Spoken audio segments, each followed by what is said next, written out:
Selamat pagi para sahabat terkasih. Saya Dominikus Agus Gunawan kembali akan mengisi renungan Pukatnas yang kali ini saya berikan judul atau tema Injil di Supermarket.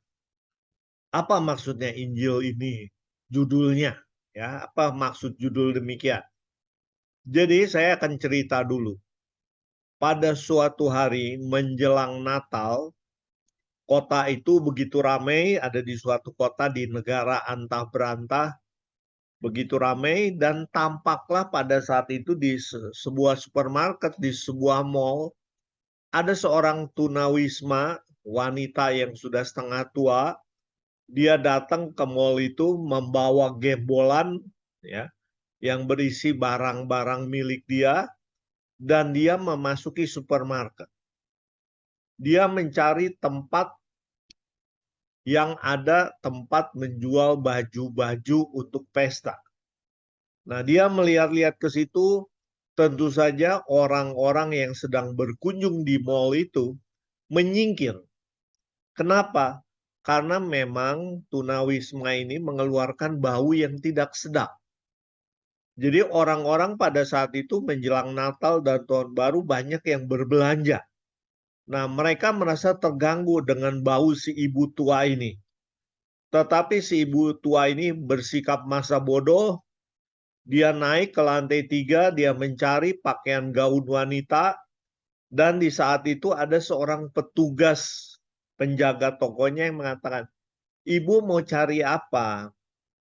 "Saya mau mencari gaun pesta untuk pesta Natal besok malam." "Oh, mari Bu." Nah, petugas itu mengajak si ibu datang ke suatu lokasi. "Ini Bu, baju-baju pesta yang dapat ibu pilih." Si wanita tunawisma ini tanpa banyak bicara coba melihat, "Baju ini cukup ya untuk saya?" Dia tanya ke si petugas. Petugas itu bertanya balik, "Ibu biasanya pakai nomor berapa?" "Waduh, saya nggak tahu." "Oh, kalau gitu boleh saya ukur?" Nah, petugas toko itu mengukur ukuran tubuh si ibu, perutnya. "Ibu mau yang warna apa? Merah, kuning, hijau?" Dia menyebutkan satu warna yang hijau. "Oke." Petugas itu mengambilkan, "Silakan Ibu mencobanya." Itu ruang ganti. Nah, silakan Ibu ke sana. Nah, si Ibu tunawisma itu masuk ke ruang ganti untuk mengganti baju dan kemudian dia keluar dengan baju barunya. Petugas yang melayani ini, "Waduh Bu, ini bajunya kebesaran. Nah, mungkin kita perlu ganti dengan yang lebih kecil." "Oh iya." Kemudian si ibu itu mengganti lagi dengan baju kedua. Ya. Akhirnya dia ketemu yang, wah ini pas, cocok ukurannya. Nah, tetapi kemudian harganya berapa? Harganya 750.000. Waduh, mahal amat, kata si ibu tunawisma. Saya nggak memiliki uang seperti itu. Setelah melihat-lihat, si ibu ini mengatakan, aduh, uang saya nggak cukup. Ya, saya permisi ya. Nah, si petugas itu mengatakan, silakan Bu.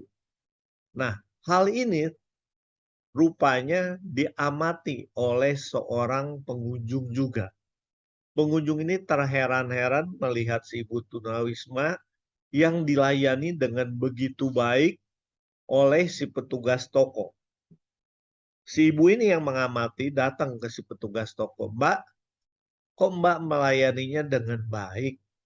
Kan si ibu itu tunawisma, kelihatannya dia miskin, dia tidak mampu untuk membeli baju yang begitu bagus." Kata si penjaga toko, "Iya Bu, tapi tugas saya memang adalah menjaga toko, melayani pembeli, melayani calon pembeli tanpa menghakimi. Saya di-training di toko ini untuk melayani semua calon pembeli dengan sebaik-baiknya. Tugas saya adalah melayani. Urusan dia mau membeli atau tidak, itu urusan lain. Biarlah manajer toko, pemilik perusahaan ini yang bertanggung jawab.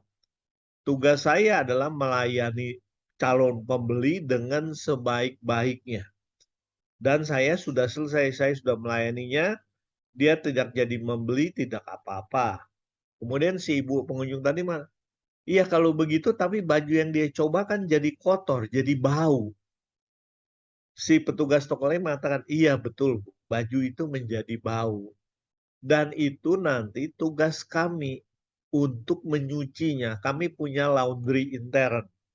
Nah, petugas laundry nanti akan mencucinya dengan hati-hati sehingga akan tampak seperti baru kembali." Itulah sekilas pembicaraan antara pelayan toko dengan si ibu pengunjung yang melihat keanehan. Kok si ibu yang tunawisma ini kelihatannya sudah jelas tidak punya uang, tapi dilayani dengan begitu baik oleh si pelayan toko. Nah, yang menjadi pertanyaan buat kita, kalau Anda ada di situ, kalau pertama saya buat skenario, kalau Anda menjadi pengunjung toko juga di situ, di supermarket itu, Anda sudah berpakaian yang baik ya, karena udah mau pesta tahun baru, Anda juga mau beli baju. Nah, tiba-tiba ada seorang tunawisma yang berbaju kucel, berbau tidak sedap, nah Anda berdesak-desakan bersama Anda. Apa reaksi Anda? Pada umumnya kita akan bereaksi tidak enak, mungkin tutup hidung, ya atau cepat-cepat ya, "Waduh ini siapa sih? Ini ada pengemis kok masuk-masuk ke mall," dan sebagainya. Nah, kita memperlakukan si ibu tunawisma itu tidak dengan kasih. Padahal Tuhan Yesus menganjurkan kepada kita untuk melakukan setiap orang dengan kasih. Kita perlu ingat ada hukum kasih yang kedua seperti yang tertulis di dalam Injil Matius bab 22 ayat 39. Dan hukum yang kedua yang sama dengan itu ialah kasihilah sesamamu manusia seperti dirimu sendiri.